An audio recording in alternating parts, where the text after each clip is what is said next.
अर्चना नाग स्वामी को उठाई नेला पुलिस। स्त्री और पुओ को आक्रमण सह माड़ मारिथिबा नहीं आसी सांघातिक अभियोग। बहु चर्चित अर्चना नाग स्वामी जगबंधु चांद थाना अटक। जगबंधु चांद को मंचेश्वर पुलिस अटक रखिथिबा सूचना मिली।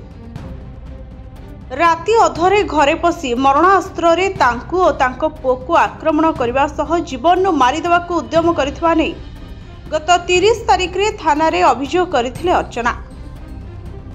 पुलिस घटनार तदंत करबा सह जगबंधु को उठाई आनिथिबा सूचना मिली। तांको निकटरू एक छुरी मध्य जबत होइथिबा मिली सूचना। अर्चना नाग और जगबंधु चांद को छाड़पत्र मामला चलिथिबा बेले उभय अलगा रहुछन्ते। तेबे राति अधरे उभयଙ୍କ ମଧ୍ୟରେ पाटीतुंडर वीडियो भी सामना को आछे। Bureau report STV Odia.